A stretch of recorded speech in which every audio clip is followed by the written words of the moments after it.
CTET या state की तैयारी कर रहे समस्त छात्र छात्राओं का मैं RP sir Radha Raman classes में स्वागत करता हूं, अभिनंदन करता हूं। प्रिय छात्रों, पूर्व के वीडियो में आप लोगों को राष्ट्रभाषा संबंधित सामग्री पहुंचाई गई थी। राष्ट्रभाषा किसे कहते हैं, राष्ट्रभाषा की आवश्यकता क्यों होती है, राष्ट्रभाषा के पद पर अधिष्ठित होने के लिए भाषा में किन किन योग्यताओं की आवश्यकता होती है और भारत के लिए किस भाषा को राष्ट्रभाषा के रूप में स्वीकार करने के लिए उपयुक्त पाया गया। इन बिंदुओं पर हम लोग चर्चा किए थे। आज हम लोग राष्ट्रभाषा और हिंदी के संदर्भ में चर्चा करेंगे। प्रिय छात्रों, जैसा कि आप सभी जानते हैं, हर राष्ट्र की अपनी भाषा होती है। बिना भाषा का कोई भी राष्ट्र न तो राष्ट्र कहलाता है और न ही कोई व्यक्ति अपने भावों, अपने विचारों को अभिव्यक्त कर पाता है, प्रस्तुत कर पाता है। अपनी निजी भाषा के अभाव में कोई भी व्यक्ति अपने अंतर्मन को स्पष्ट रूप से अभिव्यक्त नहीं कर पाता है। निज भाषा के संदर्भ में भारतेंदु हरिश्चंद्र जी ने लिखा था कि निज भाषा उन्नत है, सब उन्नत को मूल, बिन निज भाषा ज्ञान के मिटे नहीं को सूल। कि अपनी भाषा के ज्ञान के बिना मनुष्य के हृदय की जो वेदना होती है, जो शूल होता है, कष्ट होता है, वह समाप्त नहीं हो पाता है। तो इसीलिए संसार के समस्त देशों के अपने अपने भाषाएं हैं, अपने अपने राष्ट्र की भाषा होती है। भारत भी इस विचारधारा का, इस सिद्धांत का अपवाद नहीं है। भारत में भी समय समय पर कोई न कोई भाषा राष्ट्रभाषा के रूप में प्रचलित रही। भारत की प्रथम राष्ट्रभाषा या प्रथम देश भाषा पाली को माना गया है। पाली भारत की पहली ऐसी भाषा थी जो संपूर्ण देश के लोगों के बीच संपर्क का माध्यम बनी थी। 5वीं शताब्दी ईस्वी से राष्ट्रभाषा के रूप में संस्कृत भाषा का व्यवहार होने लगा और संस्कृत एक तरह से भारत के बहुसंख्यक लोगों द्वारा बोली समझी जाने लगी। संस्कृत के माध्यम से लोग अपने भावों और विचारों का आदान प्रदान करना शुरू कर दिए। प्रिय छात्रों, 9वीं 10वीं शताब्दी ईस्वी से भारत में क्षेत्रीय भाषाओं का जो है वह व्यवहार होने लगा। क्षेत्रीय भाषाएं अभिव्यक्ति का माध्यम बनने लगी। जैसे हिंदी, तमिल, तेलुगु, कन्नड़, बंगला, असमिया, ये सब 8वीं 9वीं शताब्दी ईस्वी से अभिव्यक्ति के माध्यम के रूप में प्रयोग होने लगा। क्षेत्रीय भाषाओं के प्रयोग से भारत में क्षेत्रीयता की भावना विकसित हुई, क्योंकि भाषा लोगों को क्षेत्र विशेष में सीमित करना शुरू कर दी।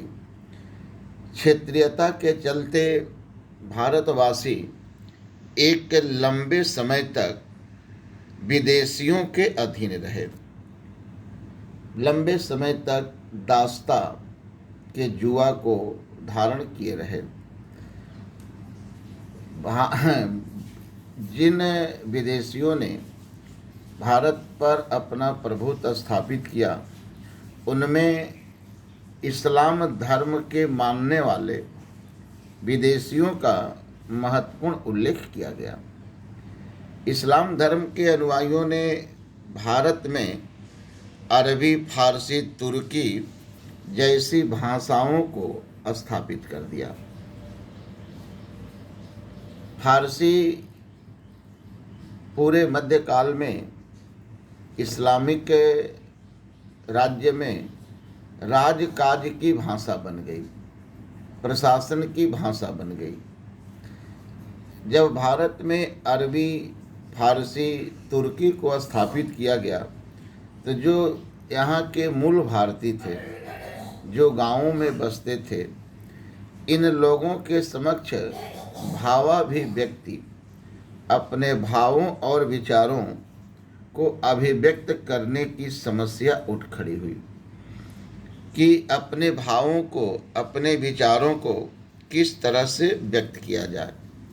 प्रिय छात्रों, ये भावाभिव्यक्ति की जो समस्या उत्पन्न हुई, इस समस्या के समाधान हेतु संतों द्वारा प्रयास किया गया। उन्होंने एक ऐसी भाषा की खोज की जिसके माध्यम से भावों को व्यक्त किया जा सके। ऐसे संतों के रूप में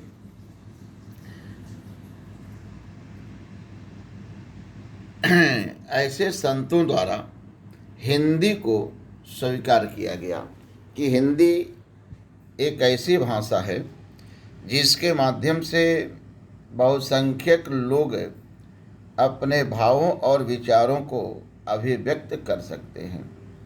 और इन संतों द्वारा हिंदी को प्रचारित प्रसारित करना शुरू कर दिया गया। इस कार्य में स्वामी रामानंद, कबीरदास, नानक, रायदास, गोरखनाथ जैसे महान संतों ने महत्वपूर्ण भूमिका अदा की। ये संत गांव-गांव में घूमते थे, अपने उपदेश, अपने प्रवचन हिंदी भाषा में देते थे और लोगों तक हिंदी को पहुंचाने का कार्य करते थे। प्रिय छात्रों, फलस्वरूप मध्यकाल में हिंदी राष्ट्रभाषा के रूप में प्रयोग होने लगी।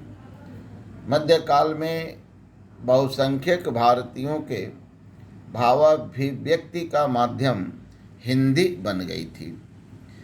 जब भारत पर अंग्रेजों ने अपनी प्रभुता स्थापित की, अपने साम्राज्य को स्थापित करने का प्रयास किया, तब उन्होंने भारत में फूट डालो और राज करो की नीति का अनुसरण किया। फूट डालो और राज करो की नीति को स्थापित करने हेतु अंग्रेजों द्वारा सबसे पहले भाषा पर आघात किया गया, क्योंकि जैसा कि आप जानते हैं कि भाषा एकता को स्थापित करने में महत्वपूर्ण भूमिका अदा करती है। अंग्रेजों द्वारा भारतवासियों को भाषा के आधार पर विभिन्न क्षेत्रों में बांट दिया गया। तमिल क्षेत्र, तेलुगु क्षेत्र, मराठा क्षेत्र, बंगाल क्षेत्र, इस तरह से इन्होंने भारतवासियों को बांटना शुरू कर दिया। इतना ही नहीं, बल्कि उन्होंने 1835 ईस्वी में एक शिक्षा प्रस्ताव पारित किया। यह कार्य लॉर्ड मैकाले द्वारा किया गया था। इस समय भारत का governor general lord William Bentinck था और लॉर्ड विलियम बेंटिंग के ही समय लॉर्ड मैकाले जी द्वारा एक शिक्षा प्रस्ताव पारित किया गया और इसी शिक्षा प्रस्ताव के माध्यम से लॉर्ड मैकाले ने 1855 में अंग्रेजी को शिक्षा एवं प्रशासन की भाषा के रूप में स्थापित कर दिया। अब जो है स्कूलों में अंग्रेजी के माध्यम से शिक्षा दी जाने लगी। शासन प्रशासन के कार्यों में अंग्रेजी का प्रयोग किया जाने लगा। अंग्रेजों द्वारा भाषाई आधार पर भारतीयों को विभाजित करने का जो प्रयास किया गया, इस प्रयास का राष्ट्रीय आंदोलन के दौरान राष्ट्रवादी नेताओं द्वारा प्रतिक्रिया की गई, विरोध किया गया। राष्ट्रवादी नेताओं ने भारतीयों को एकताबद्ध करने, भारतीयों में एकता की भावना विकसित करने के लिए एक राष्ट्रभाषा की आवश्यकता महसूस की और इसके लिए उन्होंने हिंदी को स्वीकार किया कि भारत में जितनी भी भाषाएं प्रचलित हैं, उन भाषाओं में हिंदी एक ऐसी भाषा है जिसका प्रयोग देश के बहुसंख्यक लोगों द्वारा किया जाता है। और यदि हिंदी को हम लोग संपूर्ण राष्ट्र की भाषा के रूप में प्रचारित प्रसारित करें तो इसके माध्यम से देशवासियों में एकता की भावना को विकसित कर सकते हैं। प्रिय छात्रों, राष्ट्रभाषा के रूप में हिंदी को अपनाने का प्रथम सुझाव स्वामी दयानंद सरस्वती द्वारा दिया गया था।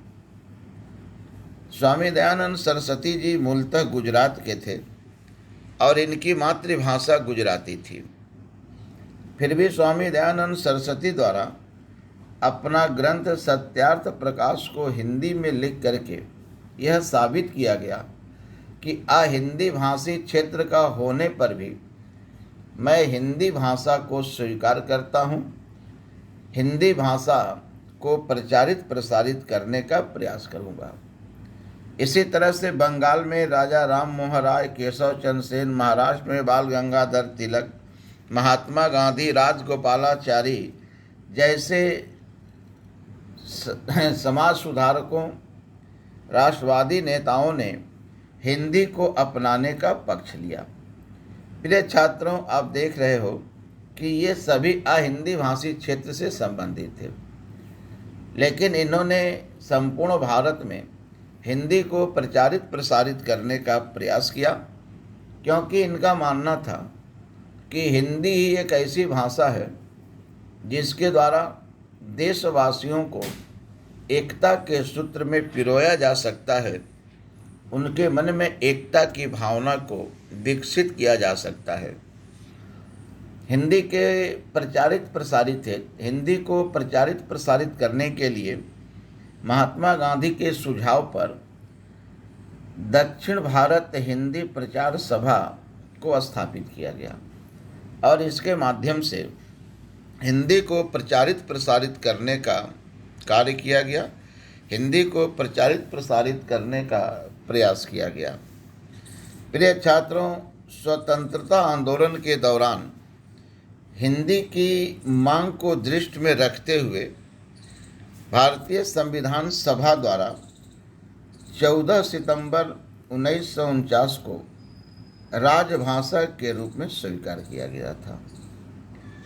इसीलिए प्रतिवर्ष 14 सितंबर को हिंदी दिवस के रूप में मनाया जाता है। भारत में हिंदी दिवस मनाने की परंपरा का शुभारंभ 1953 ईस्वी से हुआ था और तब से निरंतर प्रतिवर्ष 14 सितंबर को हिंदी दिवस के रूप में मनाया जाता है। भारतीय संविधान द्वारा न केवल राजभाषा के रूप में हिंदी को स्वीकार किया गया, बल्कि संविधान के भाग 17 में अनुच्छेद 343 से लेकर 351 तक राजभाषा हिंदी के संबंध में विभिन्न प्रावधान भी किए गए। राजभाषा हिंदी के संबंध में अनुच्छेद 343 खंड 1 में कहा गया कि देवनागरी लिपि में लिखित हिंदी संघ की राजभाषा होगी। प्रिय छात्रों, अनुच्छेद 344 में राजभाषा हिंदी के संवर्धन अर्थात विकास संबंधित प्रावधान किया गया है। इसमें कहा गया है कि हिंदी के संवर्धन हेतु राष्ट्रपति चाहे तो राजभाषा आयोग का गठन कर सकते हैं। प्रिय छात्रों, इसी अनुच्छेद के प्रावधान के तहत राष्ट्रपति द्वारा 1955 ईस्वी में प्रथम राजभाषा आयोग, पहला राजभाषा आयोग का गठन किया गया। प्रथम राजभाषा आयोग का अध्यक्ष बीजी खेर अर्थात बाला साहेब गंगाधर खेर को बनाया गया था। प्रिय छात्रों, राजभाषा आयोग के रिपोर्ट पर विचार विमर्श करने हेतु 1957 में राजभाषा संसदीय समिति का गठन किया गया।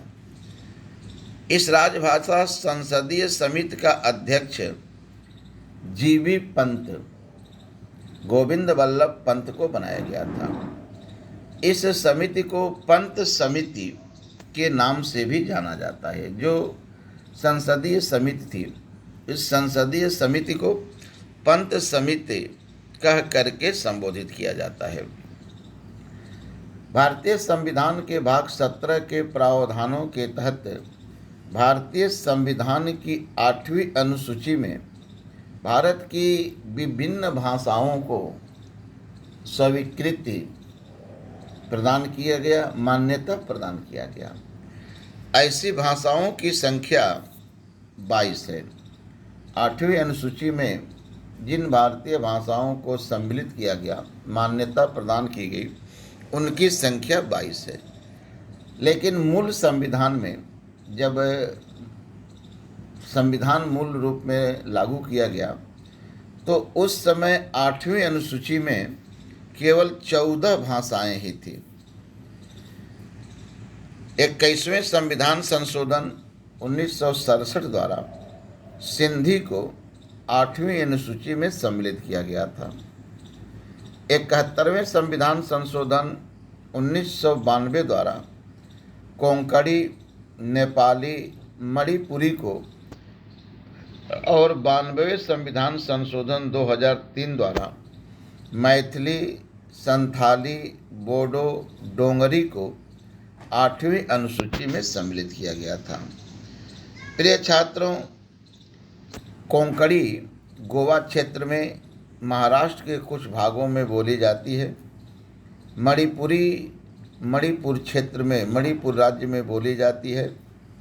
मैथिली संथाली बिहार क्षेत्र में, बोडो असम क्षेत्र में और डोगरी कश्मीर क्षेत्र में बोली जाती है। तो इस तरह से स्वतंत्रता आंदोलन के दौरान राष्ट्रभाषा के रूप में हिंदी को स्वीकार करने का पक्ष लिया गया। भारतीय संविधान में राजभाषा के रूप में हिंदी को स्वीकृति प्रदान की गई। लेकिन स्वतंत्रता के बाद जब हिंदी को शिक्षण का माध्यम बनाने का प्रयास किया गया तो बड़े पैमाने पर इसका विरोध किया जाने लगा।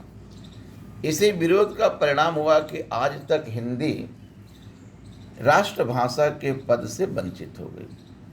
राजभाषा के रूप में प्रयुक्त होती है, लेकिन इसके समानांतर अंग्रेजी को स्थापित कर दिया गया। प्रिय छात्रों, शिक्षण के माध्यम के रूप में हिंदी का क्यों विरोध किया गया, उससे संबंधित किस तरह की समस्याएं बतलाई गई और उस समस्याओं के समाधान संबंधित किस तरह के विचार प्रस्तुत किए गए, इन बिंदुओं की चर्चा हम लोग अपने अगली वीडियो में करेंगे। प्रिय छात्रों,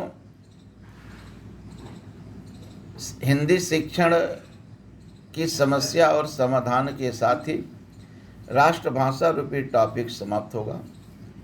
इसके बाद 3-4 दिन हम आपको पेडागोजी संबंधित सामग्री प्रस्तुत करना रोकूंगा और इस 4 दिन में आपके समक्ष आत्म मंथन के रूप में कुछ हिंदी के प्रश्न प्रस्तुत करूंगा, जिसका शीर्षक होगा आत्म मंथन। यानी आप स्वयं अपना मंथन करें कि हिंदी संबंधित आपकी तैयारी कैसी है। और ये आत्म मंथन में जो प्रश्न जाएंगे ये आपके वर्ण से होंगे, आपके शब्द से होंगे, संज्ञा से, सर्वनाम से, विशेषण से, क्रिया से, अभिकारी शब्दों से संबंधित होंगे। इसी तरह से बीच बीच में मैं आपको आत्म मंथन रूपी सामग्री भी प्रस्तुत करूंगा। पेडागोजी संबंधित जो नियमतः 3 टॉपिक के बाद टेस्ट की परंपरा है वो तो चलती रहेगी। मेरा उद्देश्य किसी भी तरह से आपको हिंदी के क्षेत्र में, हिंदी विषय में इतना मजबूत कर देना है कि आप जो भी परीक्षा हिंदी भाषा से दें उसमें अधिक से अधिक प्रश्न सही करें। यदि आपको ये वीडियो पसंद आए तो कम से कम लाइक कर लेना, शेयर कर लेना और आत्म मंथन संबंधित सामग्री को पहले प्राप्त करना हो तो इस चैनल को सब्सक्राइब कर लेना, क्योंकि भविष्य में इस चैनल के माध्यम से बड़े ही अच्छे ज्ञानवर्धक परीक्षा उपयोगी सामग्रियां अपलोड होने वाली हैं। जैसे मंदिर मंदिर एक ऐसा विषय है जो भारत के ऐसी कोई भी परीक्षा नहीं है जिसमें न पूछा जाता हो, तो उस मंदिर से संबंधित सामग्री भी अपलोड होती रहेंगी। तो अगर आपको इस तरह की सामग्रियों की आवश्यकता हो जो आपको अपने लक्ष्य तक पहुंचाने में सहायक हो, तो उन्हें प्राप्त करने के लिए राधा रमण क्लासेज चैनल को सब्सक्राइब अवश्य करें, ताकि जैसे ये सामग्री अपलोड हो आप तक शीघ्र पहुंच जाए। धन्यवाद। आप सभी जहां हैं सुरक्षित रहें, मेहनत करें, अपने लक्ष्य को प्राप्त करें, यही मेरा संदेश है।